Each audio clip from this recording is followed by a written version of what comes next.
الحمد لله نحمده ونستعينه ونستغفره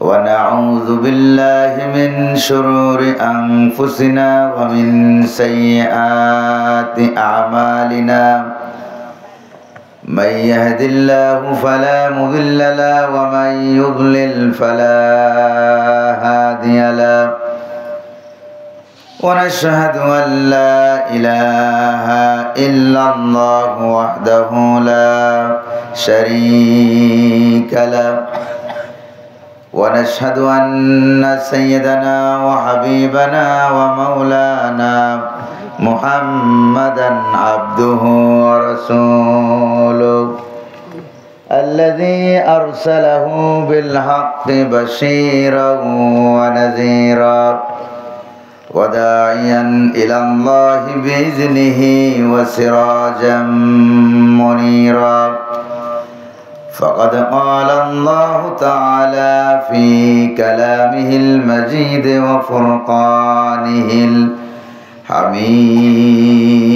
الحميد أعوذ بالله من الشيطان الرجيم بسم الله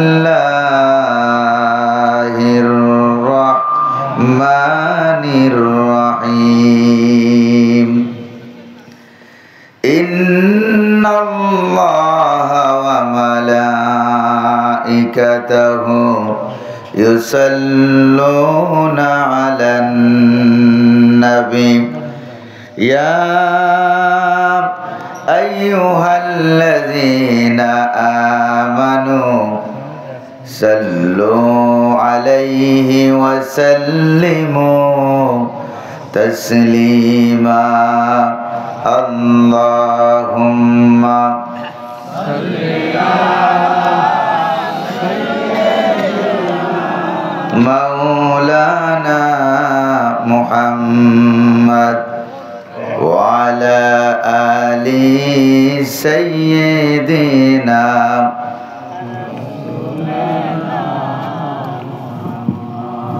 মহব্বতের সাথে প্রাণ খুলে সমস্বরে সকলে পড়ুন আল্লাহুম্মা সাল্লি আলা সাইয়্যিদিনা মাওলানা ওয়া আলা আলি সাইয়্যিদিনা মাওলানা بلغ العلا بكماله كشف الدجى بجماله حسنت جميع خصاله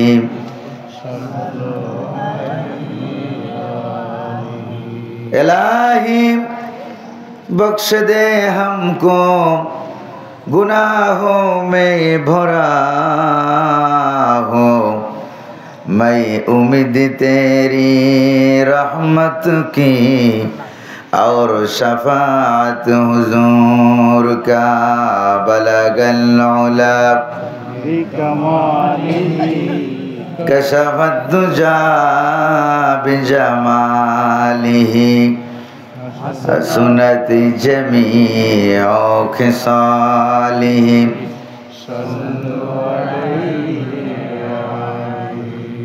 हमारा दीनो मजहब आपका इश्क़ो की और मोहब्बत है हमारा जिक्र है सल्ले आला और फिक्र है सूरत का बलगल उला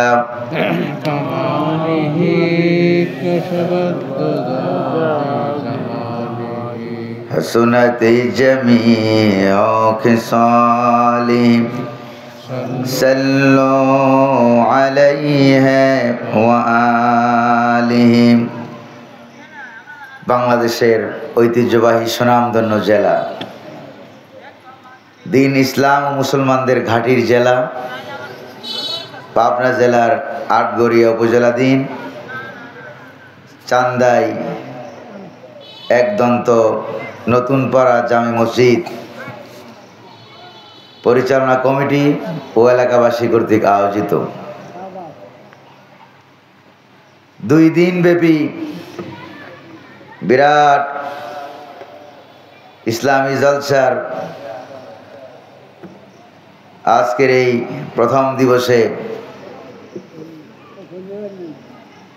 সম্মানিত সভাপতি, অত্র এলাকার কৃতি সন্তান, চান্দাই হাই স্কুলের সম্মানিত প্রধান শিক্ষক, মানুষ গড়ার কারিগর আলহাজ মাওলানা মোহাম্মদ আসলাম হুসাইন সাহেব দামাত বারকাতুহুল আলিয়া, আজকের মাহফিলে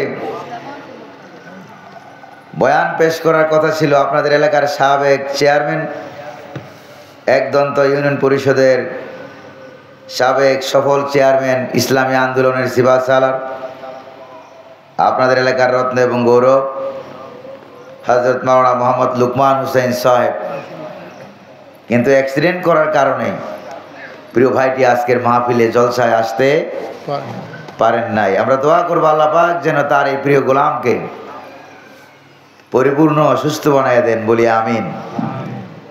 আজকের মাহফিলে বয়ান পেশ করেছেন বন্ধুপুর আলেম দ্বীন হযরতুল আল্লাহ মাওলানা মোহাম্মদ জাহাঙ্গীর হোসেন সাহেব সহ আমন্ত্রিত মেহমানবৃন্দ, আমার সামনে উপস্থিত কোরআন প্রেমিক ইসলাম প্রিয় ভাইয়েরা, পর্দার আড়ালের মা এবং বোনেরা,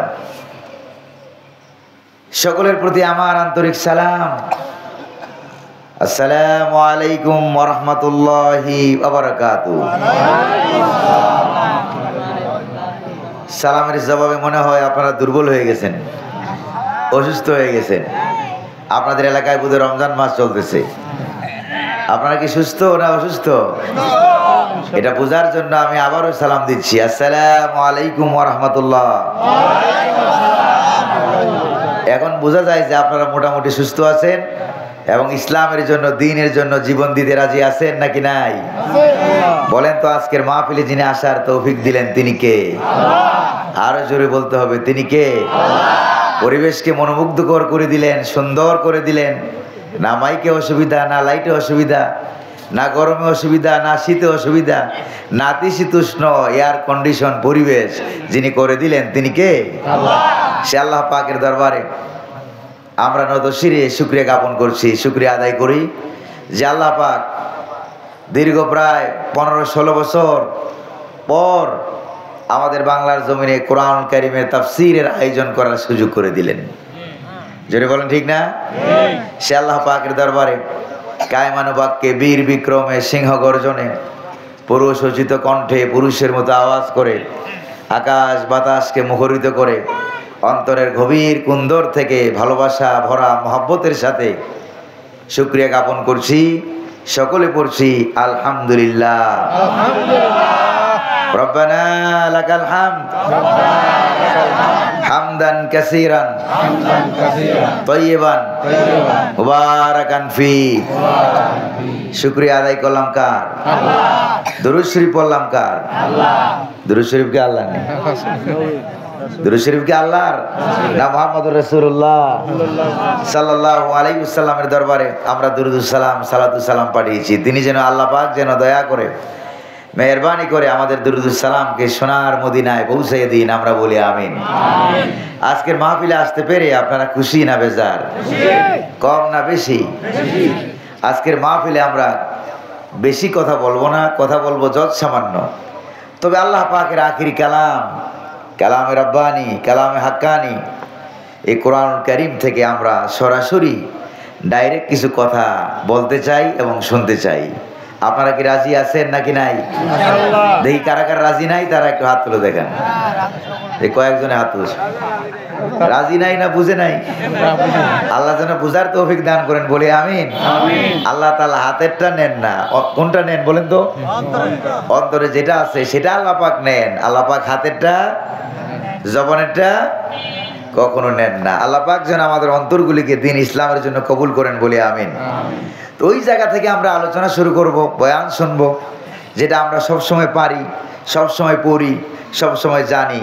কোরআন কারীমের হাড় যাকে বলা হয়, হৃদয় যাকে বলা হয়, সেই সূরাটার নাম হলো সূরা ইয়াসিন। নাম কি জোরে কোন?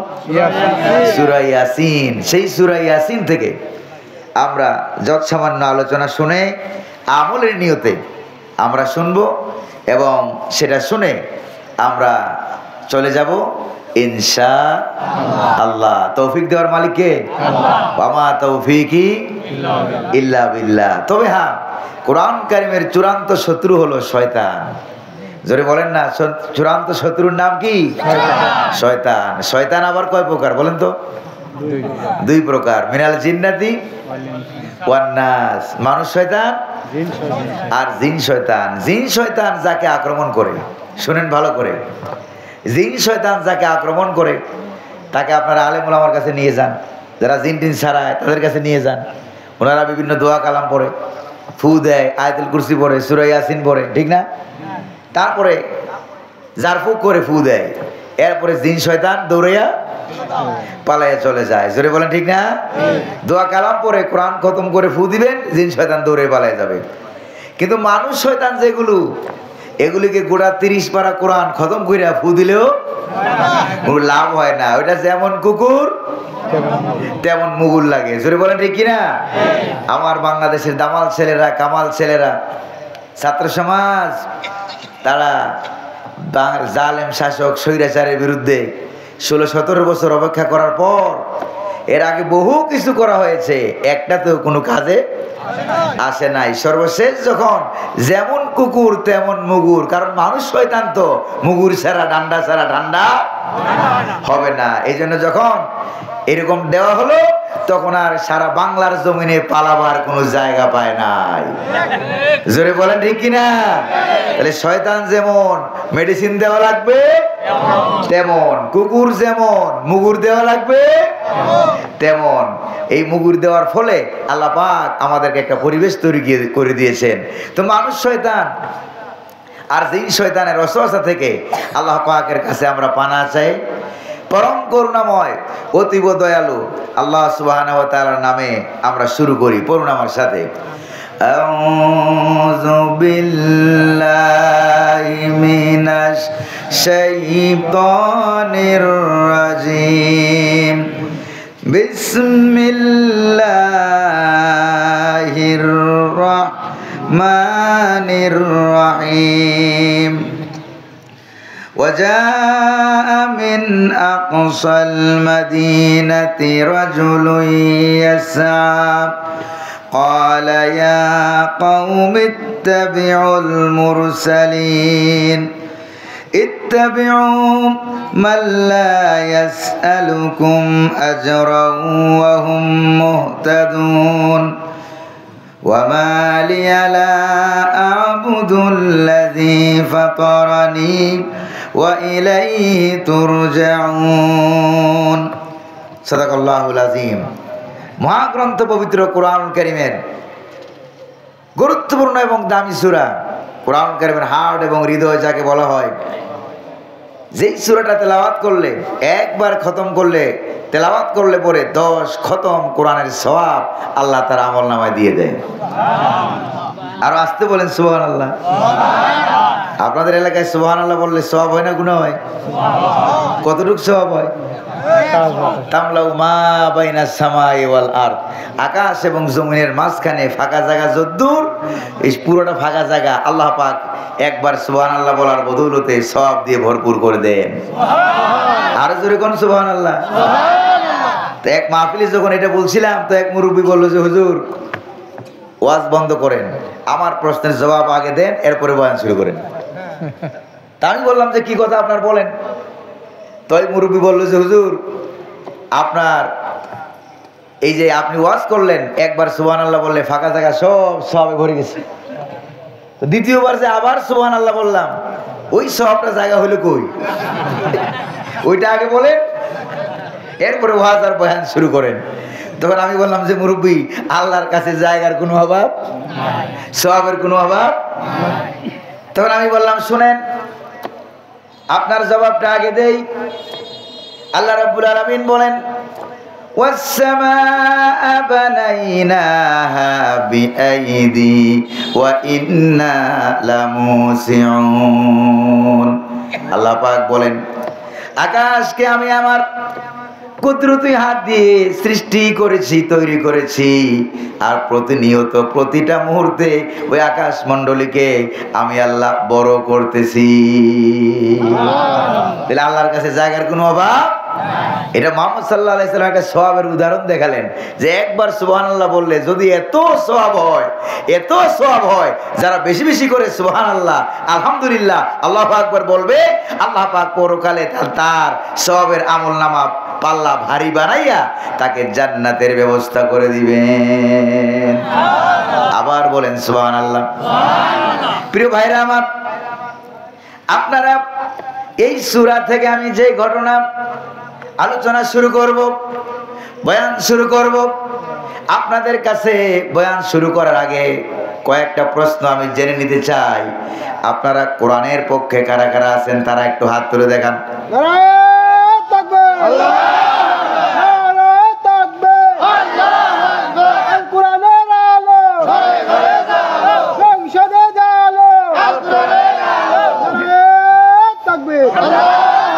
প্রিয় ভাইয়েরা আমার, এবার কারা কারা মারা যাবেন?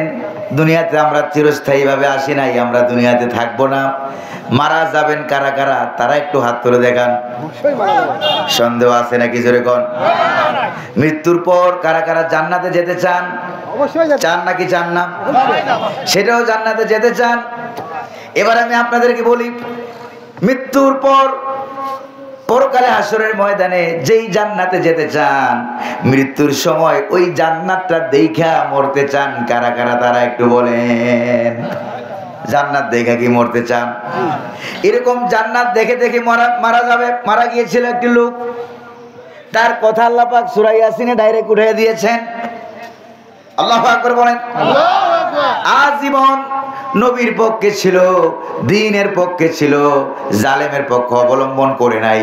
ইসলামের পক্ষে থাকার কারণে, থেকে থেকে শহীদ হওয়ার কারণে আল্লাহ রাব্বুল আলামিন ওই লোকটাকে দুনিয়া থেকে জান্নাত দেখিয়ে দিয়েছেন।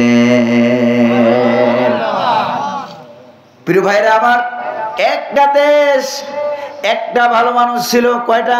একটা। গোটা দেশে একটা ভালো মানুষ ছিল।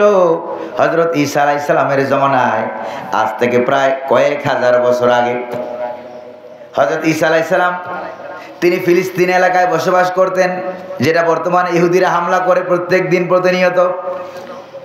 তিনি সেখানে বসবাস করতেন। সেখান থেকে সিরিয়া নামক একটা দেশ আছে, ওইটার একটা অ্যান্টাকিয়া নামক একটা শহর আছে, সেখানে তিনি 2 জন রাসূল পাঠিয়ে দিলেন। জোরে বলেন না কয়জন?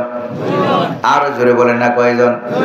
2 জন রাসূল পাঠিয়ে দিলেন, তোমরা যাবা, আমরণ ইসলামের পক্ষে থাকবা, দ্বীনের পক্ষে থাকবা, মানুষদেরকে দাওয়াত দিবা কালেমার। আমাদের দেশেও তো আল্লাহ পাক কোরআনের পাখিকে পাঠাইছিলেন, একাধারে 65 বছর কালেমার দাওয়াত দিয়েছিলেন। জোরে বলেন ঠিক কিনা? সেই কোরআনের পাখিটাকে তারা মেরে ফেললো। শুধু তাই না, ইসলামী আন্দোলন যারা করে, দ্বীনের কথা যারা বলে, ভালো ভালো কথা যারা মানুষদেরকে বলে, ওয়ামান আহসানু কাওলাম মিম্মান দাআ ইলাল্লাহ ওয়া আমিলা সলিহা ওয়া ক্বালা ইন্নানি মিনাল মুসলিমিন।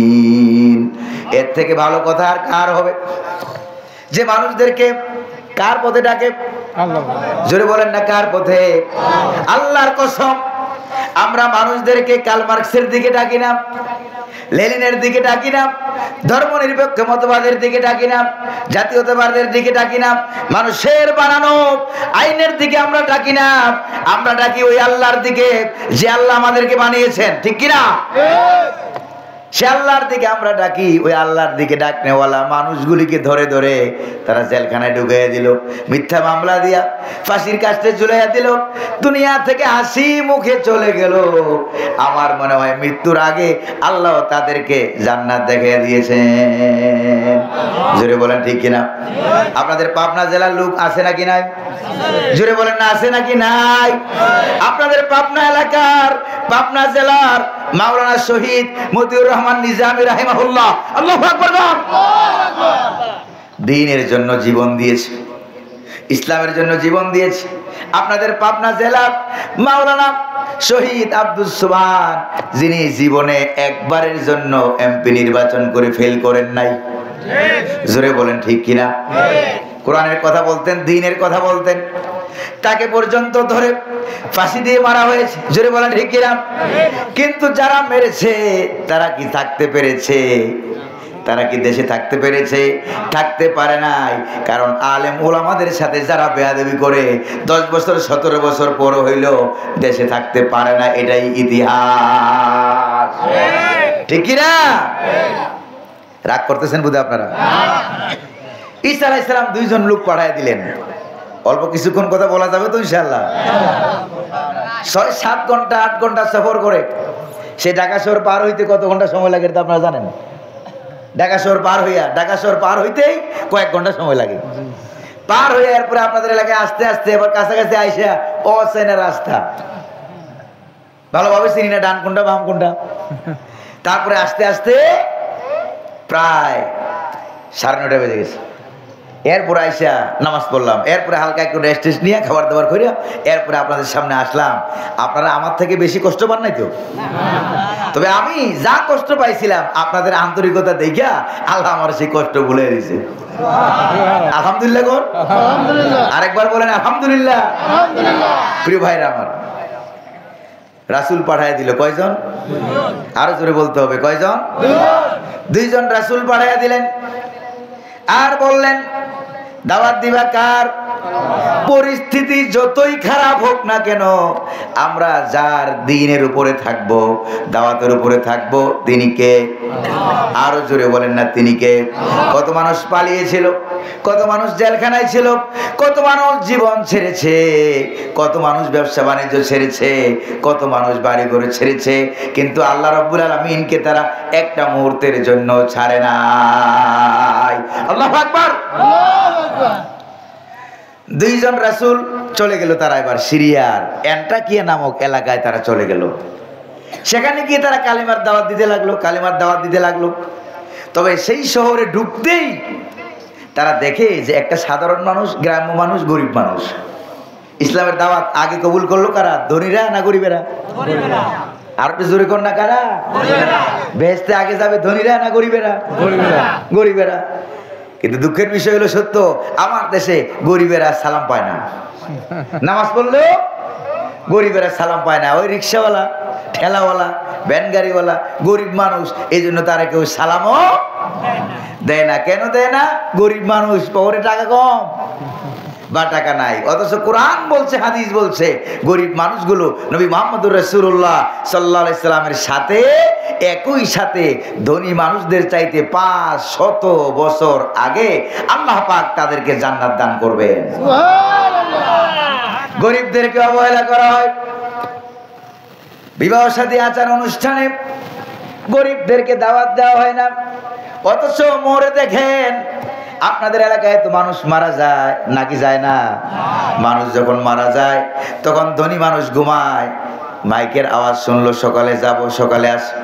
কিন্তু গরিব বেচারা রাতের 12টা নাই 13টা নাই শোনার সঙ্গে সঙ্গে দৌড়ে এসে হাজির হয়ে যায়, তাদের সঙ্গে কান্নাকাটিতে শরিক হয়।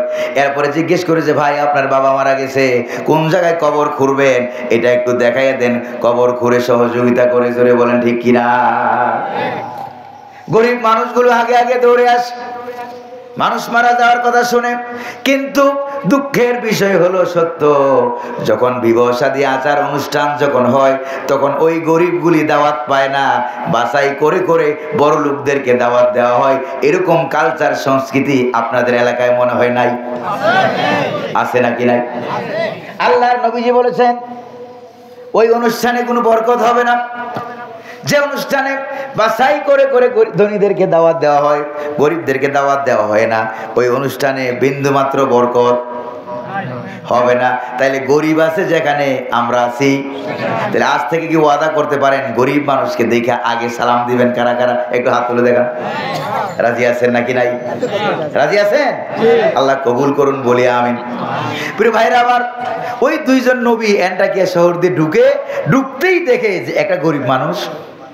এই গরিব মানুষ বেচারা সেখানে কাঠের জিনিস, চেয়ার টেবিল, গাছ কাইটা নিজে কাঠ তৈরি করে, কাঠ দিয়ে নিজে ফার্নিচার, চেয়ার টেবিল এগুলি তৈরি করে আর বিক্রি করে অল্প পয়সা পায়।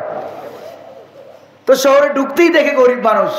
তো নবীদের কাজ হলো আগে যাকে সামনে পাবে তাকেই সালাম দিবে, তাকেই দাওয়াত দিবে, তাকে ইসলামের দাওয়াতটা আগে দিবে। এবার নবী জিজ্ঞেস করলেন যে ভাই তোমার নাম কি? কয় যে আমার নাম হাবিব নাজ্জার। আমার নাম হাবিব, আছে না তাফসিরে? জি। আমার নাম হইলো হাবিব। কই তুমি করো কি?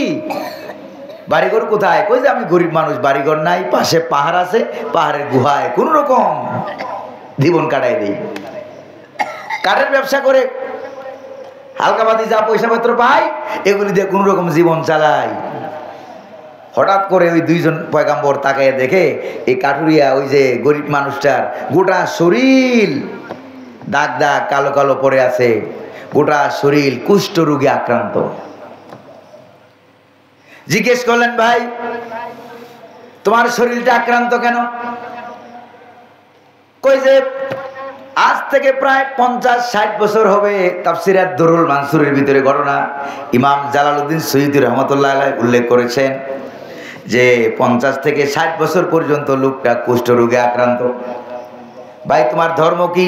এরা রোগ কি? কই কুষ্ঠ রোগে আক্রান্ত, কোহাল ভালো হয় না। কোন ধর্মের লোক তুমি? কই কোন ধর্মের লোক? কই যে ওই যে দেখো পাশে একটা মূর্তি আছে, মূর্তি পূজা করি, আমি মূর্তি পূজার ধর্মের লোক। এই মূর্তিটারে কত কিছু খাওয়ালাম, দুধ খাওয়ালাম, কলা খাওয়ালাম, প্রসাদ খাওয়ালাম, মিষ্টি খাওয়ালাম, কত কিছু খাওয়ালাম, কতবার বললাম আমার রোগ ভালো করো, কিন্তু মূর্তিতে আমার রোগ ভালো করতে পারে নাই। এবার দুইজন নবী সুযোগ পেয়ে গেলেন আর বললেন আমাদের কাছে একটা কালেমা আছে। সুবহানাল্লাহ, আমাদের কাছে একটা কালেমা আছে, যদি এই কালেমা গ্রহণ করো, যদি এই কালেমাটা গ্রহণ করো আমরা দোয়া করবো আল্লাহ পাকের কাছে, দোয়া করতে দেরি হবে, আল্লাহ পাক তোমার কুষ্ঠ রোগ ভালো বানাইতে দেরি হবে না। আল্লাহ পাক বলেন ওই তাই নাকি? কইছে হ্যাঁ। ওই তাইলে তো আর কোনো অসুবিধা নাই। এবার কাঠুরিয়া বলল তাহলে আমারে কালেমা পড়াই দেন।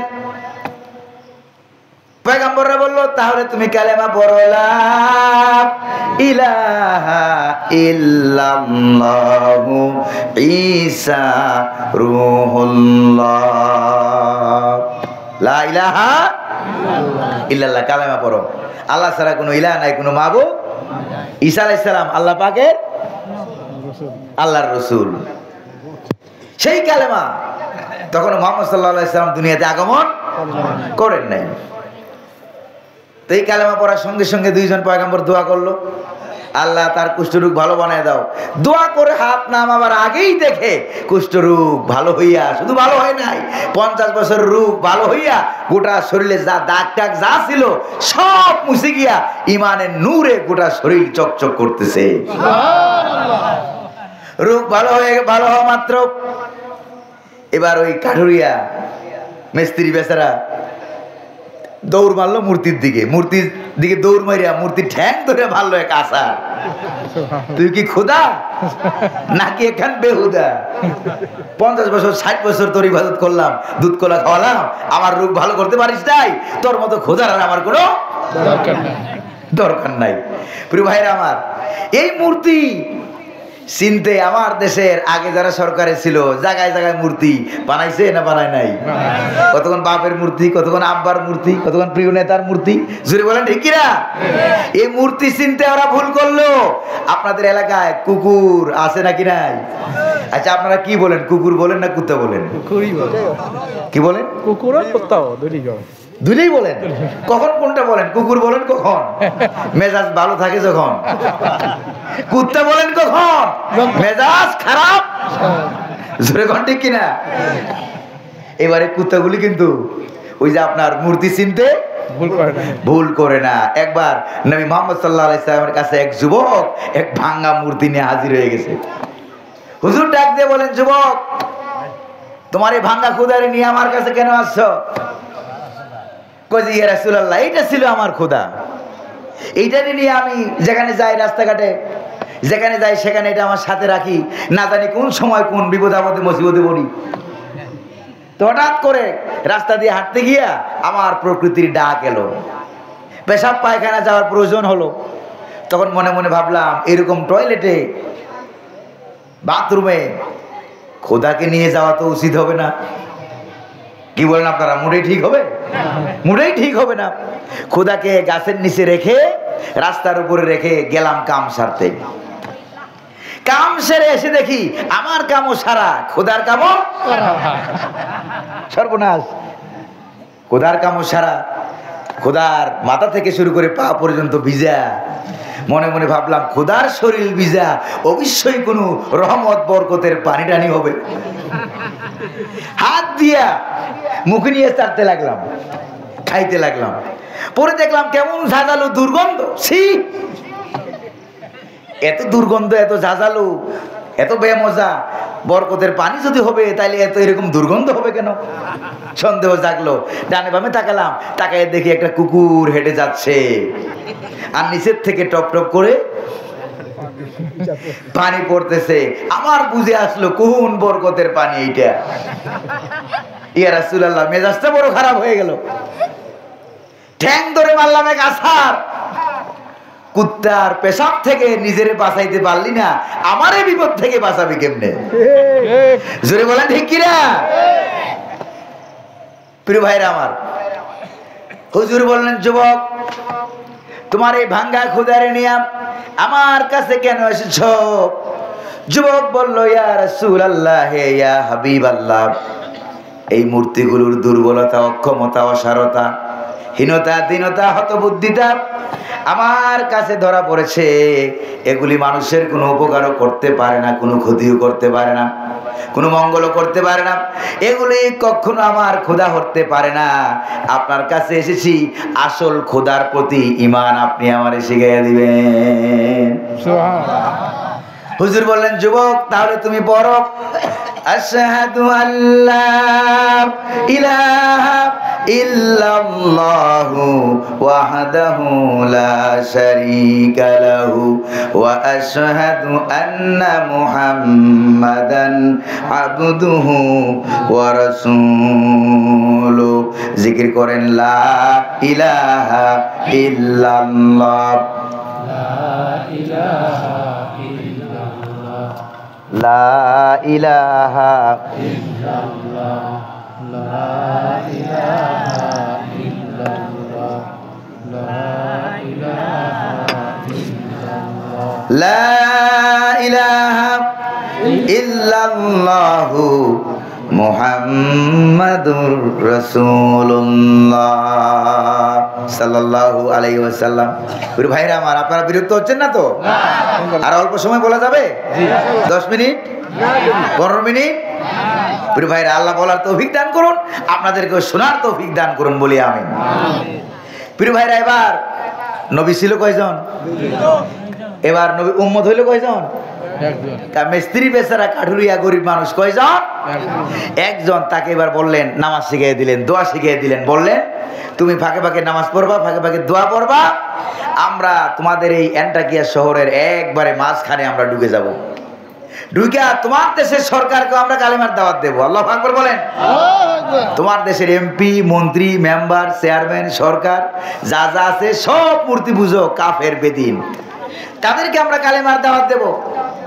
তারা যদি ইসলাম কালেমা গ্রহণ করে তাহলে তো ভালো, আর যদি কালেমা গ্রহণ না করে আমাদেরকে মারধর করতে আসে, আমাদেরকে অপমান করে দেশ থেকে তাড়িয়ে দেয়, আমাদেরকে ফাঁসির কাস্টে ঝুলিয়ে দেয়, জেলখানায় ঢুকিয়ে দেয়, মারধর করে, এই খবর যদি তোমার কাছে আসে তখন কিন্তু তুমি পাহাড়ের গুহায় আর জিকিরে ধ্যানে মগ্ন থাকবা না, ব্যবসা বাণিজ্য নিয়ে আর বসে থাকবা না, দৌড়ে চলে আসবা আল্লাহর নবীদেরকে রক্ষা করার জন্য। আল্লাহু আকবার বলেন। একটু পরেই দেখবেন এই লোকটা কিভাবে দৌড়ে আসছে। আল্লাহু আকবার কোন? এবার দুইজন পয়গম্বর চলে গেল এন্টাকিয়া শহরের মাঝখানে। আল্লাহ রাব্বুল আলামিন বলেন, ইযা আরসালনা ইলাইহিম সুনাইনি ফাকাজ্জাবুহুমা ফাআজ্জাজনা বিসালিস ফাকালু ইন্না ইলাইকুম মুরসালুন। আল্লাহু আকবার বলেন।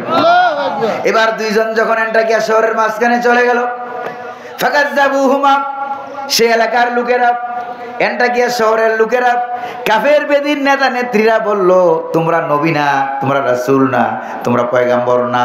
জোরে বলেন নাউজুবিল্লাহ, আর জোরে বলেন না নাউজুবিল্লাহ।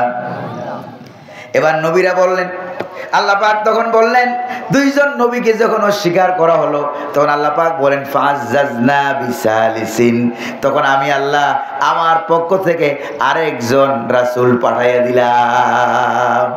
এবার নবী হইল কয়জন? আগে আসছিল কয়জন? পরে আল্লাহ দিলেন কয়জন? নবী হইল মোট কয়জন? তাফসীরের ভিতরে আছে তৃতীয় যে নবীটাকে আল্লাহ পাক পাঠাইছিলেন, এই নবীটার আদ-দুরুল মানসুরের ভিতরে আছে, এই নবীটার নাম ছিল পুলিশ। আরবিতে বলা হয় পুলিশ, বাংলায় বলা হয় পুলিশ, ইংরেজিতেও বলা হয় পুলিশ। এই নবীর নাম ছিল কি? পুলিশ। এই পুলিশ বাহিনীর ইতিহাস আসছে ওই জায়গা থেকে। আল্লাহু আকবার বলবেন না? যেরকম আল্লাহু আকবার। পুলিশ বাহিনীর আগমন দুনিয়াতে করছে নবীদেরকে রক্ষা করার জন্য। চিল্লায় করে আল্লাহু আকবার। কিন্তু দুঃখের বিষয় হলো সত্য, 10 বছর 15 বছর ক্ষমতায় থাকার পর ধর্মনিরপেক্ষ মতবাদের গোলামেরা, ভারতের গোলামেরা বাংলাদেশের দেশপ্রেমিক পুলিশ বাহিনীকে ভারতীয় বাহিনীতে, পেটুয়া বাহিনীতে, দলীয় বাহিনীতে পরিণত করেছিল। জোরে বলেন ঠিক কিনা? এই জন্য সেই পুলিশেরা আলেমদের গায়ে, আলেমদের হাতে হাত করা লাগিয়েছে, ডান্ডা বেরি লাগিয়েছে। আল্লাহ পাক তাদেরকে পালাবার জন্য ইন্দুরের গর্তের ব্যবস্থাও করেন নাই। জোরে বলেন ঠিক কিনা? ওই যে কোরআনের পাখি শহীদ আল্লামা সাঈদী রহমাতুল্লাহ আলাইহি তিনি বলেছিলেন বেয়াদবি করবে না, ইসলাম নিয়ে, কোরআন নিয়ে, আলেম ওলামা নিয়ে বেয়াদবি করবে না, মানুষের উপর অন্যায় করবে না, জুলুম করবে না। যদি করো সময় আসবে এমন ইন্দুরের গর্ত পাবা না পালাবার জন্য। ইন্দুরের গর্ত পাইছিল পালাবার জন্য? আমার দেশের ইঁদুর, কুকুর, বানর, শ্রীগাল, বিড়াল যা আছে সব আলেমদের পক্ষে, ইসলামের পক্ষে। আল্লাহু আকবার বলেন।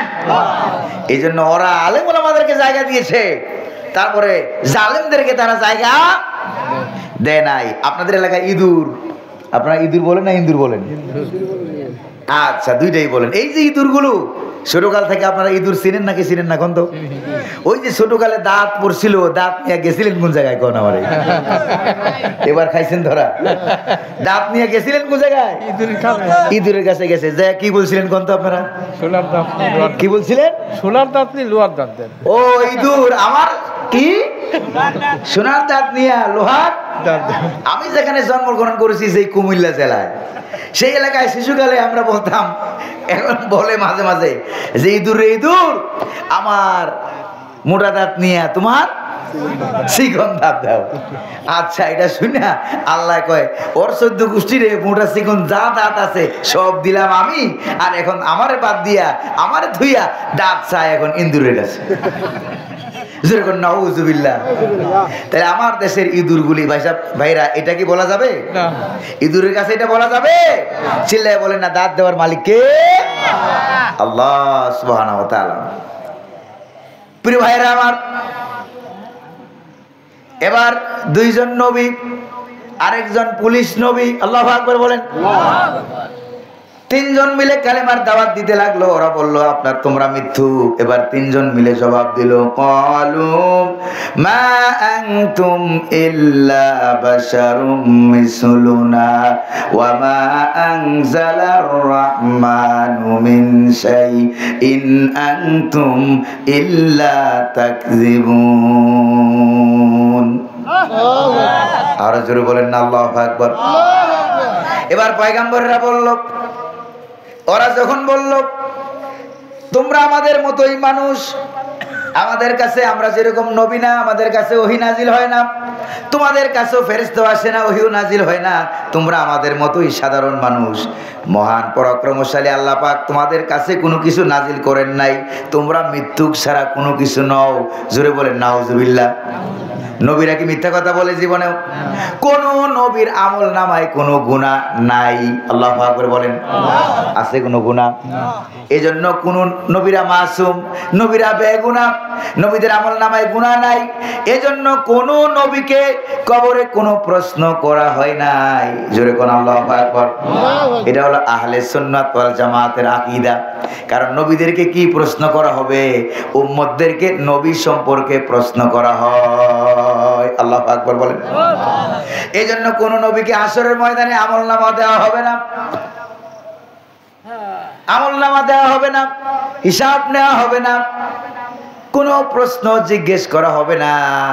শুধু জিজ্ঞেস করবেন, ও পয়গাম্বরেরা, তোমাদেরকে যে এলাকায় পাঠিয়েছিলাম ওই এলাকাবাসী তোমাদের সাথে কি ব্যবহার করেছে এটা বলো। নবীদের আমল ঈমান সম্পর্কে কোনো প্রশ্ন করা হবে না।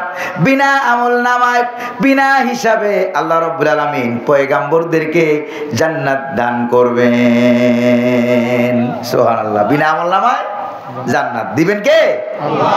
আল্লাহ সুবহানাহু ওয়া তাআলা। আর নবীরা, সকল নবী, আম্বিয়া আলাইহিস সালাম, নবীরা কবরে জিন্দা এবং দাঁড়ায় দাঁড়ায় নামাজ পড়ে।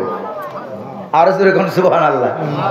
মেরাজ শরীফ থেকে নবী করিম সাল্লাল্লাহু আলাইহি সাল্লাম যখন ফিরে এলেন, এসে বললেন, ও আমার সাহাবীরা, রাইতু মূসা কায়িমান ইউসাল্লি ফি কবরিহি, আমি মূসা আলাইহিস সালামকে বুরাকে চড়ে মেরাজে যাওয়ার সময় মূসা আলাইহিস সালামকে আমি দেখলাম কবরের ভিতরে দাঁড়িয়ে দাঁড়িয়ে তিনি নামাজ পড়তেছেন। সুবহানাল্লাহ। যেরকম আল্লাহু আকবার। এইজন্য সকল পয়গাম্বর কবরে জিন্দা, তারা দাঁড়ায় দাঁড়ায় নামাজ পড়ে। তবে দুনিয়ার জিন্দা আর কবরের জিন্দা দুইটা এক জিন্দা, এক হায়াত নয়। আকীদা কি ক্লিয়ার হইছে? সাফ হইছে? প্রিয় ভাইরা আমার, এবার তিনজন নবী জবাব দিলেন, ক্বালু রাব্বুনা ইয়ালামু ইন্না ইলাইকুম লামুরসালুন ওয়া মা আলাইনা ইল্লাল বালাগুল মুবিন। এবার নবীরা জবাব দিলেন, তোমরা আমাদেরকে নবী না মানলেও কোনো আসে যায় না। আমাদের রব আল্লাহ সুবহানাহু ওয়া তাআলা তিনি ভালো করে জানেন আমরা অবশ্যই নবী, কোনো সন্দেহ নাই, কোনো সন্দেহ নাই। তবে আমাদের কাজ হলো ওয়া মা আলাইনা ইল্লাল বালাগুল মুবিন, আমাদের কাজ হলো শুধু আল্লাহ পাকের পক্ষ থেকে দাওয়াত পৌঁছে দেওয়া। তোমরা দাওয়াত গ্রহণ করলেও পারো, না করলেও পারো। দাওয়াত গ্রহণ করলে জান্নাত পেয়ে যাবা, ইমানদার হয়ে যাবা, আর গ্রহণ না করলে বামপন্থী হয়ে যাবা, জাহান্নামের রাস্তায় চলে যাওয়া লাগবে। জোরে বলেন ঠিক না? আমরা জোর করে কাউকে ইসলাম গ্রহণ করাই না, কালেমা পড়াই না। দাওয়াত গ্রহণ করলেও পারো, না করলেও পারো। এই কথা যখন নবীরা বললেন, এই কথা বলে নবীরা চলে যাবেন এই এলাকা থেকে, একটা লোকও কালেমা গ্রহণ করে নাই। শুধু গ্রহণ করলো কয়জন? গ্রহণ করলো কয়জন? সে কিন্তু শহরের এক সাইডে পাহাড়ের গুহায়, মনে আছে কিনা ঘটনা? গরিব মানুষ, এরপরে কাঠুরিয়া গরিব মানুষ, আর এরা এখন শহরের মাঝখানে। একটা লোক ইসলাম গ্রহণ করলো না, বরং বলল তোমরা মিথ্যুক, তোমরা নবী না, তোমরা রাসূল না। এরপরে নবীরা যখন বললেন আমাদের কাজ হলো কালেমার দাওয়াত দেওয়া, গ্রহণ করলেও পারো, না করলেও কোনো আমাদের কোনো ক্ষতি নাই, ক্ষতি হলে তোমাদের হবে, লাভ হলেও তোমাদেরই হবে, আমরা চলে যাই। এই কথা বলে যখন নবীরা চলে যাচ্ছিলেন, ঠিক ওই সময়ে আশেপাশের কাফেররা, বেদিনেরা, মুশরিকেরা, মূর্তি পূজকেরা তখন নবীদেরকে ব্যারিকেড দিল। কি দিল? যে তোমাদেরকে যাইতে দেওয়া হবে না। কেন? তোমরা আল্লাহর দাওয়াত দাও, তোমাদেরকে আমরা বড় কুলক্ষণ মনে করি। এবার কাফের বেদিনেরা কি বলল নবীদের বিরুদ্ধে গিয়ে? আল্লাহ পাক সেই কথাটাও কোরআনুল কারীমে উঠাইয়া দিলেন, ক্বালু ইন্না তাতায়্যারনা বিকুম লা ইল্লাম তানতাহু লানারজুমান্নাকুম ওয়া লা ইয়ামাসসান্নাকুম মিন্না আযাবুন আলীম। আসেনি সূরা ইয়াসিনে? আছে নাকি নাই? এবার কাফেররা, মুশরিকেরা বলল, মূর্তি পূজকেরা বলল, অবশ্যই আমরা তোমাদেরকে কুলক্ষণ মনে করি, দেশ এবং জাতির উন্নতির অন্তরায় মনে করি। তোমরা ক্ষমতায় আসলে পরে আমার দেশ পিছিয়ে যাবে, এরকম ভাবে কুলক্ষণ বর্তমান যুগেও যারা ইসলামপন্থী আছে, কোরআনের দাওয়াত দেয়, কালেমার দাওয়াত দেয়, তাদেরকে এরকম বলা হয়। সাধারণ মানুষকে অপবাদ দিয়ে রক কাটা পার্টি বলে বলে তারা এখনো বলে যে তাদেরকে আগায় আসতে দেওয়া যাবে না, কিন্তু তাদেরকে আল্লাহ পাক ইচ্ছা করে আগায় দিচ্ছে। আল্লাহ পাক বলেন ওদের কোনো কেরামতি কাজ, কোনো কাজ হয় না। তাদেরকে তোমরা রক কাটা বলে গালি দাও, তাদের কি আল্লাহ পাক ঢাকা বিশ্ববিদ্যালয়, চট্টগ্রাম বিশ্ববিদ্যালয়, রাজশাহী বিশ্ববিদ্যালয়, তারপরে কি জাহাঙ্গীরনগর বিশ্ববিদ্যালয়ে তাদের কি আল্লাহ পাক বিজয় দান করেছে? আল্লাহ পাক বলা যায় না। তো বিরোধিতা করে আর কত বছর আটকায় রাখবা? বেশি বছর আটকায় রাখা সত্য কখনো চাপা থাকে না। 10 বছর, 20 বছর, 15 বছর পর হইল সত্য প্রকাশ হয়ে যায়, ঠিক কিনা? আপনাদের এলাকার পরিবেশে মনে হয় এর ব্যতিক্রম না? জোরে বলেন ঠিক কিনা? ইসলামের পক্ষে আছেন নাকি নাই? কারা কারা আছেন দুহাত উঁচু করে দেখা।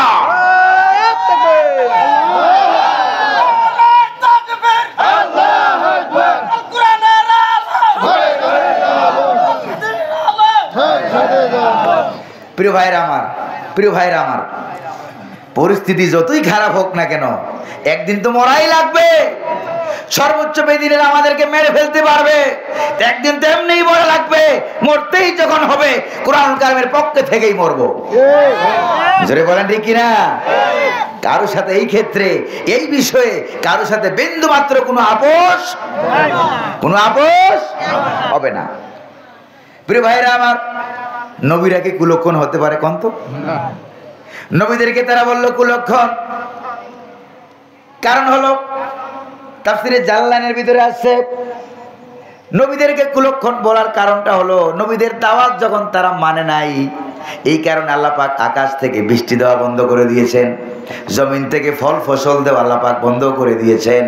এই জন্য তারা বলল তোমাদের কারণে বৃষ্টি বন্ধ হয়েছে, দুর্ভিক্ষ লেগে গিয়েছে। আসলে কি নবীদের কারণে এটা হয়েছে, না নবীদের সাথে বেয়াদবি করার কারণে হয়েছে? জোরে বলেন না কিসের কারণে? নবীদের সাথে বেয়াদবি করার কারণে হয়েছে, নবীদের কারণে হয় নাই। তোমরা ঈমান না আনার কারণে এটা হয়েছে। জোরে বলেন ঠিক না? তাহলে উদুর পিণ্ডি বুদুর গারে ওরা চড়াইয়া দেয়। প্রিয় ভাইরা আমার, এরপরে যদি এটা দাওয়াত বন্ধ না করো, কুলক্ষণ, আপনাদের এলাকায় কিছু কুলক্ষণ আছে, সামাজিক কিছু কুলক্ষণও আছে, আছে নাকি নাই?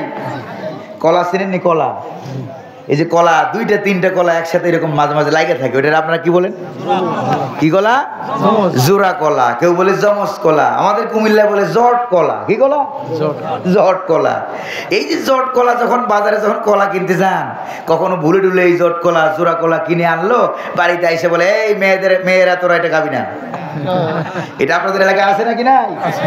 এই জট কলা জোড়া কলা খাবি না, খালে কি হবে? সন্তান হবে জট, সন্তান হবে জমজ, সন্তান হবে জোড়া জোড়া। জোরে করেন নাউযুবিল্লাহ। আচ্ছা, কলার বাবার ক্ষমতা আছে সন্তান দেওয়া?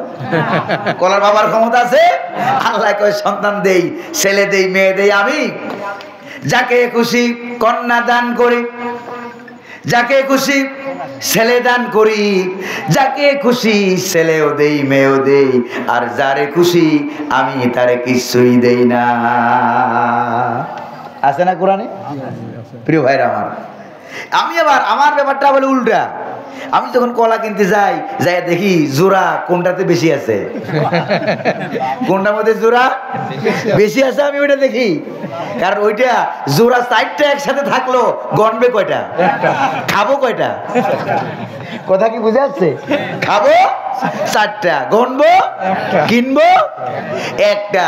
এই জন্য আমি আগে যাই যাই দেখি জোড়া কয়টা কোনটাতে বেশি আছে, ওটা কিনলে বড় লাভ। এই কথা কিন্তু যারা কলা ব্যবসা করে তাদেরকে কিন্তু এই কথা শোনানো যাবে না। তাহলে আগামীকাল থেকে জোড়া ওই যে 1টার 2টা গোনার সম্ভাবনা আছে নাকি নাই? যেরকম না আছে নাকি নাই? ওদেরকে এই ফাঁক ঘুমুর ফাঁক ফুক বলা কিন্তু যাবে না। প্রিয় ভাইরা আমার, রাগ টাগ করতেছেন মনে আপনারা?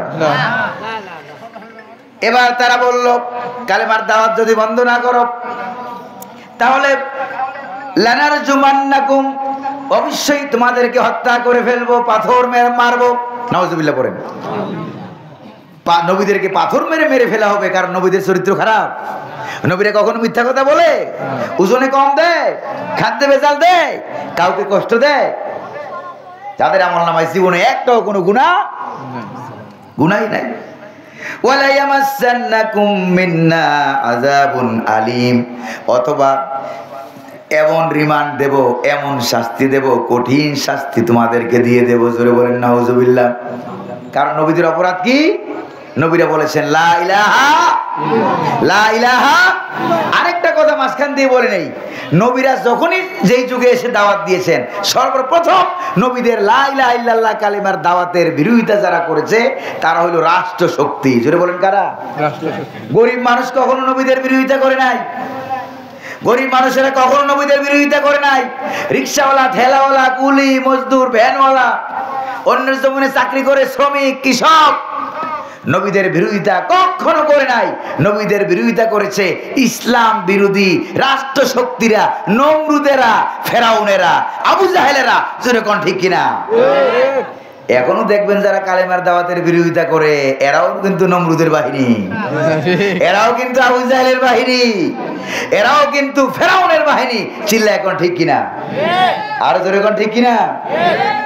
প্রিয় ভাইরা আমার, এবার নবীদেরকে তারা ব্যারিকেড দিল, মনে আছে নাকি নাই? নবীরা চাচ্ছিলেন কালেমার দাওয়াত গ্রহণ করলেও পারো, না করলেও পারো, এই কথা বলে তারা এই এলাকা ছেড়ে চলে যাবে। তো তারা কি চলে যেতে দিয়েছে না ব্যারিকেড দিয়েছে? ব্যারিকেড দিয়ে তারা নবীদেরকে আটকায় দিল। নবীদেরকে আটকানোর পর এই যে নবীদেরকে আটকানো হলো, মিথ্যুক বলা হলো, গালিগাল দেওয়া হলো, তারপরে নবীদেরকে কি জানি বলা হয়, এই পাথর মেরে মারার হুমকি দেওয়া হলো, নবীদেরকে জেলখানায় ঢোকানোর হুমকি দেওয়া হলো, রিমান্ডের হুমকি দেওয়া হলো, দেশ বিরোধী, স্বাধীনতা বিরোধী যখন বলা হলো, বর্তমান যুগে বলা হয় রাজাকার। জোরে বলেন ঠিক কিনা? এরকম যখন বলা হলো, এই খবরটা আল্লাহ পাক আপন কুদরতে ওই কাঠুরিয়া বেচারার কাছে পাঠাইয়া দিলেন। আল্লাহু আকবার বলবেন না? কাঠুরে বেচারা কয়জন? এবার কাঠুরে বেচারা মনে মনে ভাবে যে আমার 60, 70, 50 বছরের রূপ, যাদের হাতে কালেমা পড়ে ভালো হইলো, আমি ঈমান আনতে পারলাম, জান্নাতের রাস্তা পেয়ে গেলাম, ওই নবীদেরকে আমার দেশের মানুষেরা মারবে, আমি জিন্দা থাকতে এটা হতে দিব না। দেখেন বেচারা কয়জন?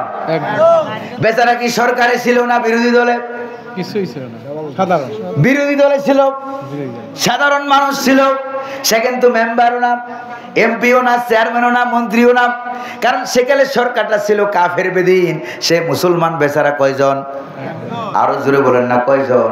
সে ছিল একজন। সে কিন্তু সরকারে ছিল না।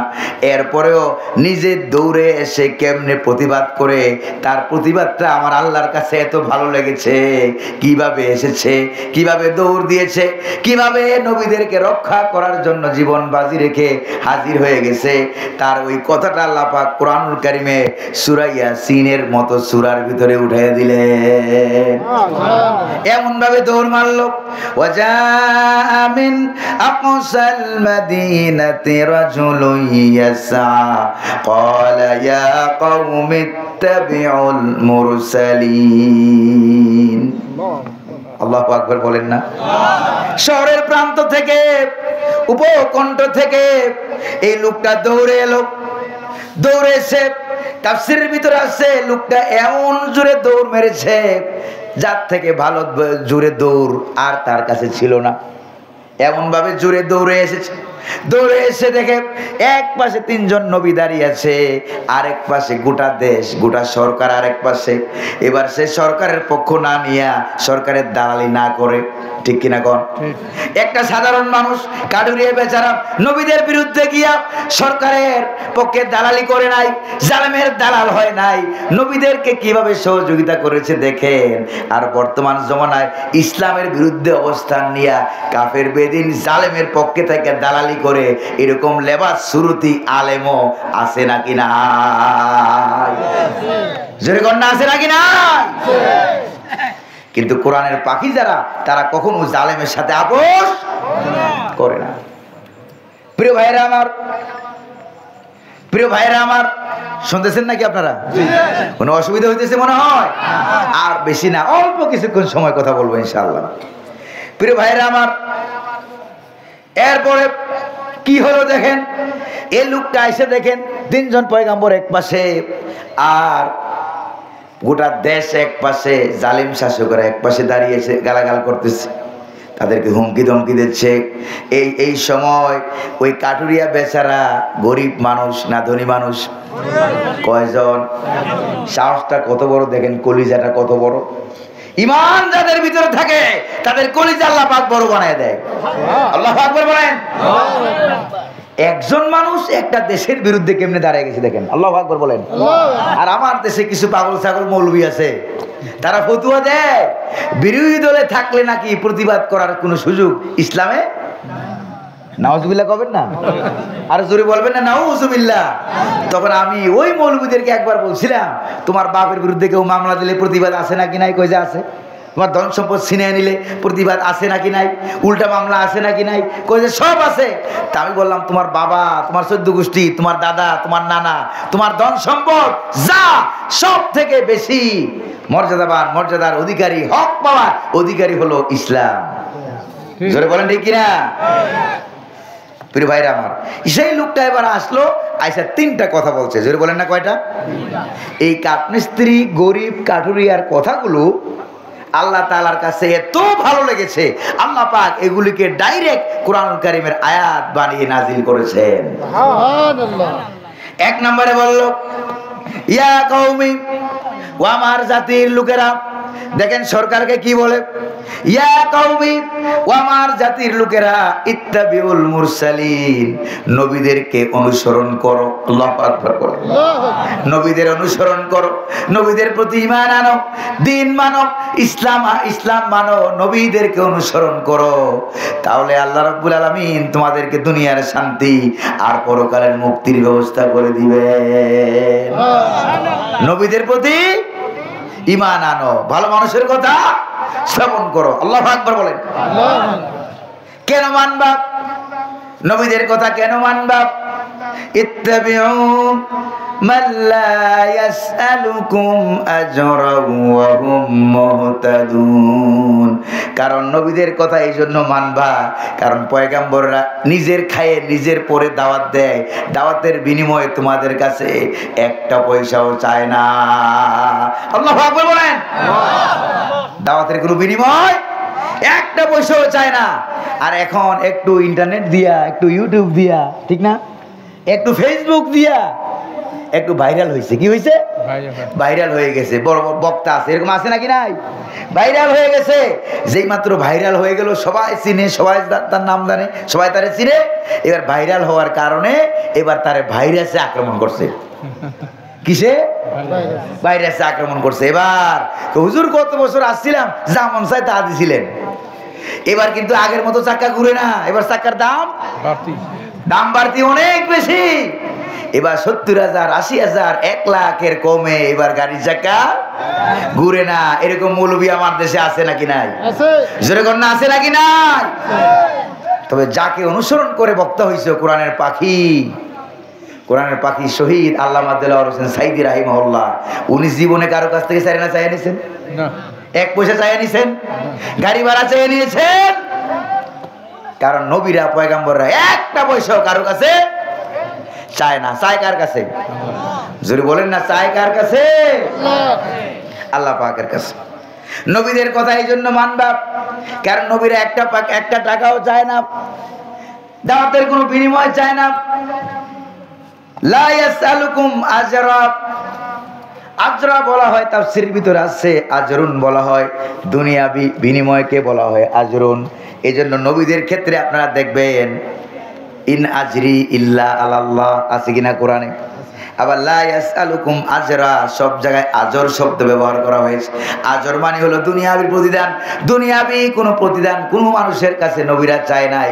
নবীরা প্রতিদান চেয়েছে যার কাছে, ওটা তিনি কে? আরো জোরে বলেন না, তিনি কে? আল্লাহ। একটু মনে থেকে বলেন না আল্লাহ। আরেকবার বলেন আল্লাহ। আল্লাহর কাছে যেটা চাওয়া হয় এটাকে আজর বলা হয় না, ওইটাকে বলা হয় সওয়াব। কি বলা হয়? সুবহানাল্লাহ। প্রিয় ভাইরা আমার, এবার কাঠুরিয়া বেচারা 1 নম্বর ওয়াজ গেল। 1 নম্বর ওয়াজেও তারা ইসলাম গ্রহণ করে নাই। এবার সে দ্বিতীয় ওয়াজ করে, দ্বিতীয় ওয়াজটা এবার নিজেকে উল্লেখ করে করে কিন্তু বুঝায় গোটা দেশের সরকারকে, ইন্ডিকেট করে নিজেকে বুঝায় গোটা সরকারকে। দেখেন কেমনে বলে, ওয়ামা লিয়া লা আ'বুদুল্লাযী ফাতারানি ওয়া ইলাইহি তুরজাউন। এবার সে বলে আমার কি হলো, দেখছেন কাকে, নিজেকেও লক্ষ্য করে কথা বলছে, আমার কি হলো, কেন আমি ওই আল্লাহ পাকের ইবাদত করব না?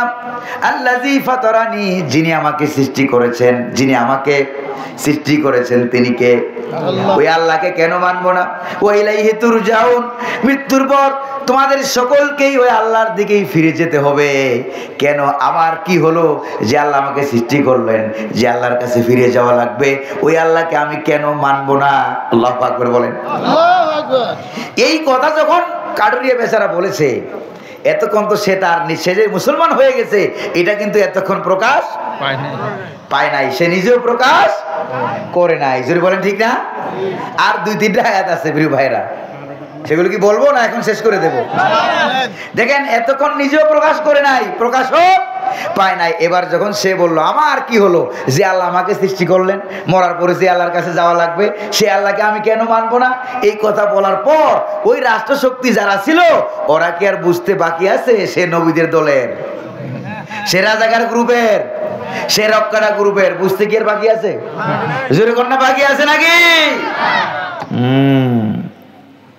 প্রিয় ভাইরা আমার, এই জাতীয় আলামত যাদের ভিতরে 15 বছর 16 বছর 17 বছর এই জাতীয় আলামত যাদের ভিতরে ছিল, ওই আবরারের মতো ছেলেগুলিকে নামাজ পড়ার অপরাধে ধরে ধরে তারা মেরেছে। জোরে বলেন ঠিক কিনা?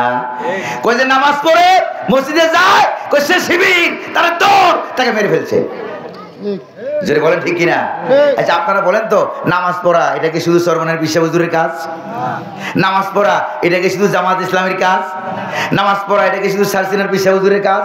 নামাজ পড়া এটা কি শুধু শিবিরের কাজ? না মুসলমান বলতেই যারা আছে নামাজ রোজা হজ যাকাত লাগবে না লাগবে না?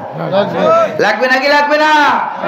তাইলে এইটা তো সবার সকল মুসলমানের কাজ। তাইলে ওরা কি, তাইলে ওরা যে বললো নামাজ পড়ে এই জন্য শিবির, তার মানে তাদের টার্গেট কি শিবির না মুসলমান? টার্গেট কি জামাত? টার্গেট কি পীর সাহেব না মুসলমান? জোরে বলেন ঠিক কিনা? এটা আমরা বুঝি নাকি বুঝি না? রাগটা করতেছেন না তো আপনারা? আবার প্রিয় ভাইরা, আবার এবার ওরাও বুঝে ফেলছে তুমি কোন দলের, তুই কোন দলের, তাড়াতাড়ি বল। কারণ কথার ভিতরে ব্যবসা বোঝা যায় ওই রাজাকার গ্রুপের, নবীদের গ্রুপের, ঠিক কিনা? এবার কেউ মারে, দেখেন এবার কেউ থাপ্পড় মারে, এই বল কোন দলের? গরিবের পোলা গরিব, টাকা নাই পয়সা নাই, নবীদের তুলে চোখ দিয়েছ। আহা, তাফসীরের ভিতরে আসছে কেউ থাপ্পড় মারে, শুনতেছেন আপনারা?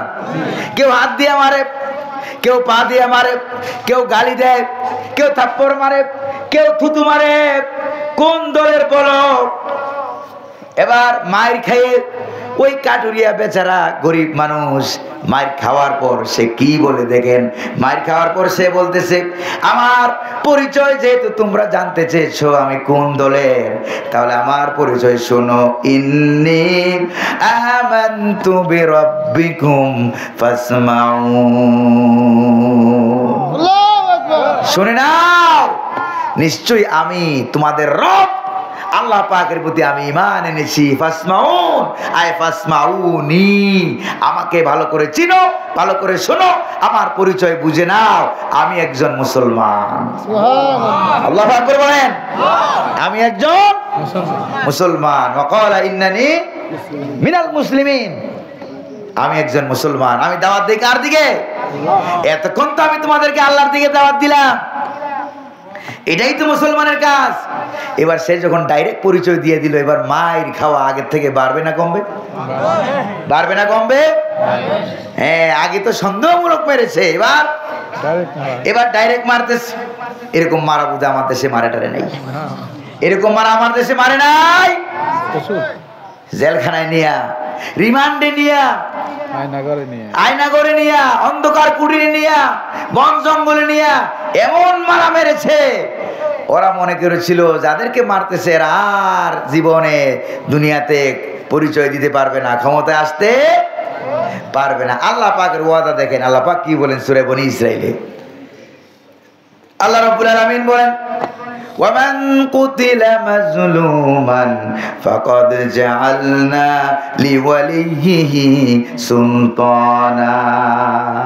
আল্লাহ পাক বলেন, রাব্বুল আলামিন বলেন, অন্যায়ভাবে যাদেরকে মারা হয়, অন্যায়ভাবে যাদেরকে হত্যা করা হয়, আমি আল্লাহ অবশ্যই তাদেরকে রাষ্ট্র ক্ষমতা দান করি।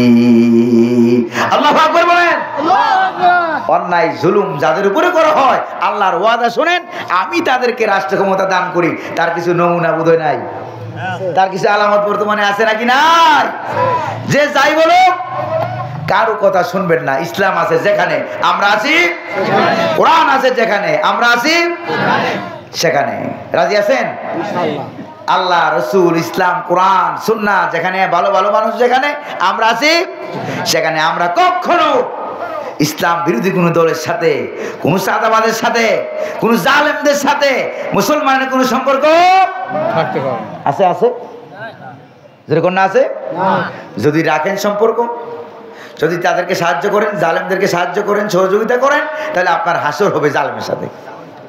যেরকম না হাসর হবে কার সাথে? জালেমের সাথে হাসর হয়ে যাবে। প্রিয় ভাইরা আমার, এই লোকটাকে এবার মারতে আরম্ভ করলো। তাফসীরের ভিতর আসছে মারতে মারতে লোকটা দাঁড়ানো ছিল, এবার মায়ের সইতে না পারে বসে গেছে, তাও মারতেছে।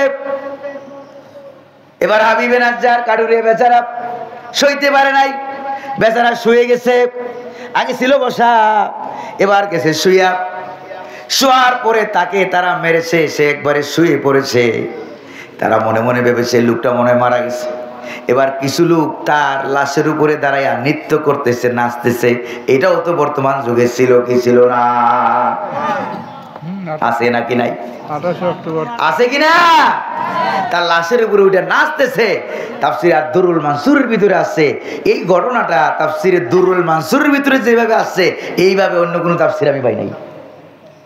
প্রায় 32 খান তাফসীর আছে আমার কাছে। প্রিয় ভাইরা আমার, এরপরে তার উপর পিঠের উপরে উঠে যখন নাচতেছে, পা দিয়ে চাপ দিচ্ছে, লাথি মারছে, এই কারণে তার পিঠের গোস্তগুলো দুই দিকে সরে যাচ্ছে। দুই দিকে গোস্তগুলো আলাদা হইয়া মেরুদণ্ড পর্যন্ত বেরিয়ে গেছে। বেচারার মেরুদণ্ড বেরিয়ে গেছে, মেরুদণ্ড বেরিয়ে যাচ্ছে। ওরা মনে করেছে মারা গেছে, সে এখনো মারা যায় নাই। ওই সময় রাব্বুল আলামিন ডাক দিয়ে বললেন, জিবরাইল, ওই গরিব বেচারা, কাঠুরিয়া বেচারার জীবনটা, রুহটা বেরিয়ে যাওয়ার আগে আগে 7 আকাশের 7টা দরজা খুলে দাও। 7 আকাশের 7টা দরজা খুলে দেওয়া হলো। জান্নাতের দরজা খুলে দাও, জান্নাতের দরজা খুলে দেওয়া হলো। আল্লাহ পাক বললেন, জিবরাইল, তার মাথাটা একটু উঁচু করে তার চোখ দুইটা ওই দরজার দিকে ধরো। তার চোখের পাওয়ার আমি আল্লাহ বাড়াইয়া দিলাম, তার চোখের পাওয়ার আমি রব্বুল আলামিন বাড়াইয়া দিলাম, যাতে করে রুহটা বেরিয়ে যাওয়ার আগে আগে আমার জান্নাতটা দেখে দেখে তার প্রাণটা যেন বেরিয়ে যায়। আল্লাহু আকবার। মৃত্যুর আগে জান্নাত দেখতে চান? ওই যে প্রথমে বলছিলাম, কারা কারা চান দুই হাত উঁচু করে দেখান। আল্লাহ কবুল করুন, বলি আমিন। আরো জোরে বলি আমিন। হযরত জিবরাইল আলাইহিস সালাম তাই করলেন। আর রাব্বুল আলামিন বললেন, জিবরাইল রে, শুধু জান্নাতটা দেখাইয়ে দিলেই হবে না, তুমি আরেকটা কাজ করো। সেই কাজটা হলো আমার পক্ষ থেকে তাকে জান্নাত দেখাইয়ে দাও। কারণ আপনারা তো জানেন, যেই লোকটা মারা যায় চোখ ঘুরায়, অনেক কিছু দেখে, যেটা আশেপাশে যারা বসা থাকে তারা কিন্তু ওইটা দেখে না, টের পায় না, ঠিক কিনা? সে অনেক কিছু দেখে যেটা অন্যরা টের পায় না। চোখের পাওয়ার বাড়ায় দেখে আল্লাহ তাআলা বাড়ায় দেয়। আমরা যে স্বপ্ন দেখি, এই যে দুনিয়ার চোখ, এই চোখ তো বন্ধ, ঘুমায়, চোখ তো বন্ধ, স্বপ্ন দেখলেন কি দিয়া? যেরকম দেখলেন কি দিয়া? অন্তরে চোখ দিয়া। তাহলে বোঝা গেল এই চোখ চোখ না, আরো চোখ জোরে বলেন, ঠিক কিনা? প্রিয় ভাইরা আমার, এরপরে আল্লাহ পাক বলেন, জিব্রাইল শুধু মাথাটা উঁচু করিয়া জান্নাতরা তাকে দেখাইলেই হবে না, আমার পক্ষ থেকে জান্নাত দেখাইয়া দাও, তার কানে কানে আমার পক্ষ থেকে জান্নাতের ঘোষণাটাও তাকে শোনাইয়া দাও। আল্লাহ পাক বলেন, কি সেই ঘোষণা? কিলা দুখুলিল জান্নাহ ক্বালা ইয়া লাইতা কওমি ইয়ালামুন। আল্লাহু আকবার বলেন, বিমা গফারালি রব্বি ওয়া জাআলানি মিনাল মুকরামিন। আল্লাহ। এবার সে বলল, আল্লাহর পক্ষ থেকে ঘোষণা দেওয়া হলো, উদখুলুল জান্নাহ ও হাবিব, ও কাদুরিয়া, উদখুলুল জান্নাহ, উদখুলিল জান্নাহ, জান্নাতে প্রবেশ করো, জান্নাতে ঢুকো। আল্লাহু আকবার। যে জান্নাত দেখতেছো, জান্নাতে তুমি ঢুকো, জান্নাতে ঢুকে যাও। তাকে বলা হলো জান্নাতে ঢুকে যাও। সেইবার ওই যারা তাকে মারতেছে তাদের জন্য কাঁদে, আরে আরে আমি একা একা জান্নাতে যাব, আর আমার গোটা জাতি জাহান্নামে চলে যাবে। আল্লাহ, দেখছেন যেই লোকগুলোই ভালো ভালো মানুষদেরকে ধরে ধরে ফাঁসি দিল, জেলখানায় ঢুকিয়ে দিল, ওই লোকগুলি জেলখানার ভিতরে ভিতরে বসে আবার ফাঁসির কাস্টে যখন নিয়ে যায় তখন তারা তাদের জন্য কাঁদে আর বলে, আমার মৃত্যুর পরে তোমরা কিন্তু দিন ইসলামের কাজ করিও। বলছে নাকি বলে নাই? বলেছে নাকি বলে নাই? তাদের জন্য সেই বেচারাও কাঁদে আর বলে, আমার আফসোস, ইয়া লাইতা কওমি ইয়ালামুন, আমার জাতির লোকেরা যদি জানতো যে আমার আল্লাহ আমাকে জান্নাত দান করেছেন, বিমা গফারালি রব্বি, আমার রব আমার গোটা জীবনের সমস্ত গুনাহ খাতা মাফ করেছেন, ক্ষমা করেছেন, ওয়া জাআলানি মিনাল মুকরামিন, এবং আমাকে জান্নাতের সম্মানিত মেহমানদের অন্তর্ভুক্ত করেছেন, এটা যদি ওরা জানতো কতই না ভালো হতো। তোমরা যারা ভালো ভালো মানুষদেরকে মেরেছো, এই ভালো মানুষগুলি তোমাদের জন্য কেঁদেছে, জোরে বলেন ঠিক না? তোমাদের জন্য কেঁদেছে, দোয়া করেছে আল্লাহ তাদেরকে হেদায়েত দান করিও। তারা যদি জানতো কতই না ভালো হতো। প্রিয় ভাইরা আমার, তাফসীরের ভিতরে আছে ওরা এই লোকটারে মেরে ফেলাইছে, এরা এই লোকটাকে মেরে ফেলেছে। শহীদদেরকে আল্লাহ পাক দুই শ্রেণীর মানুষ, তাদেরকে আল্লাহ পাক মৃত্যুর সময় জান্নাত দেখাইবেই দেখাইবে, কোনো সন্দেহ নাই। যদি বলেন কয় শ্রেণী? দুই শ্রেণী। এক শ্রেণী হলো নবীরা, আর এক শ্রেণী হলো শহীদেরা। আল্লাহ পাক বলেন, নবীদের বডি আল্লাহ পাক কবরের মাটিকে হারাম করে দিয়েছেন। আবু দাউদ শরীফের হাদিস, ওয়া হারামাল্লাহু আলাল আরদ আন তাকুলা আজসাদাল আম্বিয়া, মাটি সব খাইতে পারবা কিন্তু নবীদের দেহ খাইতে পারবা না। আরেক জায়গায় আছে শহীদদের দেহ খাইতে পারবা না। আল্লাহু আকবার বলেন।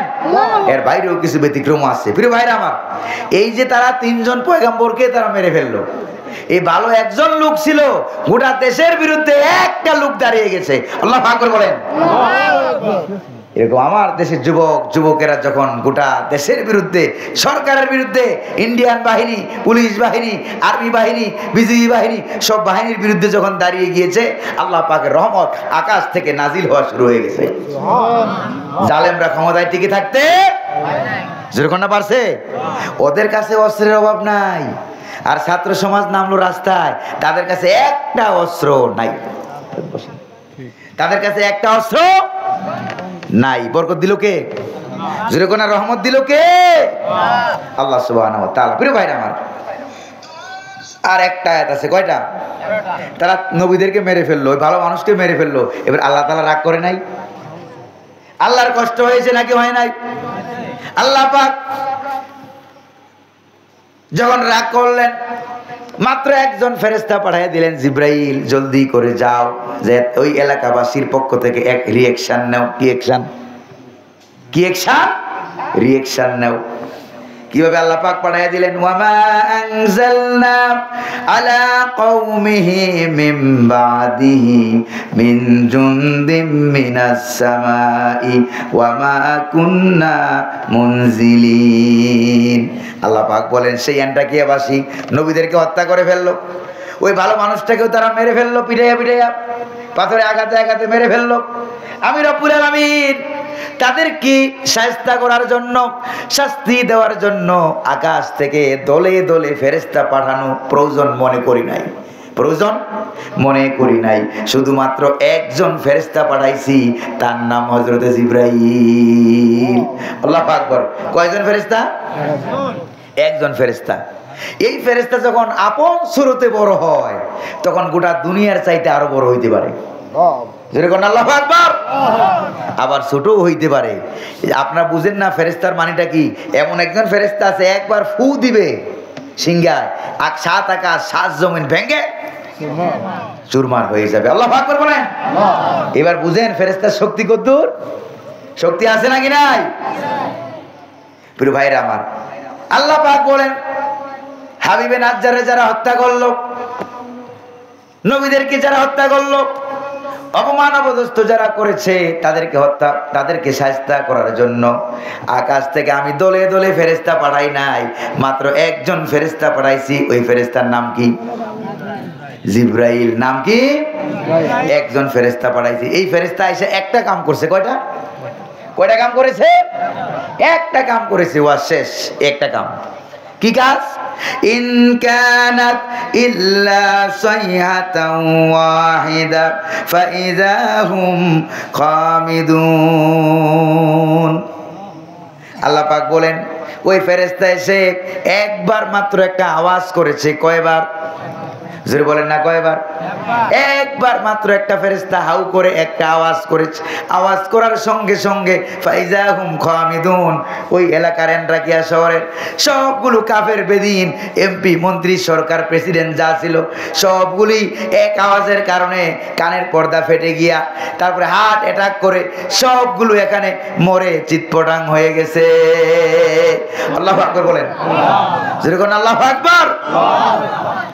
তবে বাংলাদেশে আল্লাহ পাক এমনটা করেন নাই, এমনটা করেন নাই। জালেমদেরকে আল্লাহ পাক সুযোগ দিয়েছেন, কিন্তু ওরা সুযোগ পাইয়া এরা মনে করছে আল্লাহ ঢিল দিয়েছে, এরা মনে করেছে আল্লাহ পাক ঢিল দিয়েছে, এই জন্য বিদেশে যাইও মিস কল মারে।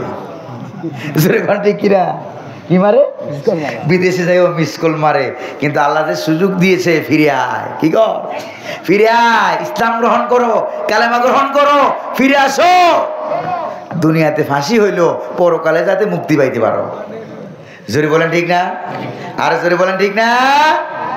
প্রিয় ভাইরা আমার, এই জন্য আলেমদের সাথে, ইসলামের সাথে, কোরআন নিয়া, সুন্নাহ নিয়া, হাদিস নিয়া, ইসলাম নিয়া, ইসলামী আন্দোলন নিয়া যারাই উল্টাপাল্টা মন্তব্য করবে, যারাই বিরোধিতা করবে, তাদেরকে আল্লাহ পাক দুনিয়াও দেখায়, পরকালেও দেখায়। এটার প্রমাণ বাংলাদেশে আছে নাকি নাই? জোরে কন্যা আছে নাকি নাই? সেনাবাহিনীতে চাকরি করলেও লাভ হবে না। যদি ইসলামের বিরোধিতা করো, উলামায়ে কেরামের বিরোধিতা করো, অন্যায়ভাবে মানুষ মারো, তাদেরকেও ছাড়া হয় না। এই প্রমাণ আছে নাকি নাই? কারণ যে অপরাধী সে অপরাধী, যে চোর সে চোর, যে ডাকাত সে ডাকাত, যে খুনি বড়লোক হইলো খুনি, গরিব হইলো সে খুনি। জোরে বলেন ঠিক না? বুড়ি ভাইরা আমার, একটুখানি জিকির করেন লা ইলাহা ইল্লাল্লাহ। লা ইলাহা ইল্লাল্লাহ, লা ইলাহা ইল্লাল্লাহ, লা ইলাহা ইল্লাল্লাহ, লা ইলাহা ইল্লাল্লাহ, লা ইলাহা ইল্লাল্লাহু মুহাম্মাদুর রাসূলুল্লাহ সাল্লাল্লাহু আলাইহি ওয়াসাল্লাম। প্রিয় ভাইরা আমার, সবাই বসে যান, যে যেখানে আছেন বসে যান। কর্তৃপক্ষ অনুরোধ করেছে আপনারা বসেন। আপনাদের জন্য কিছু হাদিয়া তাবারুকেরও ব্যবস্থা আছে। আলহামদুলিল্লাহ কোন? যেরকম আলহামদুলিল্লাহ। সবাই একটু মেহরবানি করে বসে যান। এতক্ষণ যে কথা বললাম, রাগটা করেন নাই তো আপনারা? আবার রাগ করেছেন নাকি আপনারা? গোটা জীবন ইসলামের পক্ষে থাকবেন। আরেকজন ভাই বলেছে আরেকটু, আগামীকালকে আবার প্রোগ্রাম আছে ঢাকায়, কথা বলতেই হবে। সকালেও বলা লাগে, দুপুরেও বলা লাগে, রাতেও বলাই লাগে। আপনারা দোয়া করেন আল্লাহ পাক যেন তার এই নগণ্য গোলামটাকে, তার জবানকে দ্বীনের জন্য, ইসলামের জন্য যতটুকু এলেম দরকার, কালাম দরকার, হেলেম দরকার, কণ্ঠস্বর দরকার, হায়াত দরকার, যোগ্যতা দরকার, আল্লাহ যেন তার এই নগণ্য গোলামকে দান করে। বলি আমিন। আরো জোরে বলি আমিন। আরো জোরে বলি আমিন।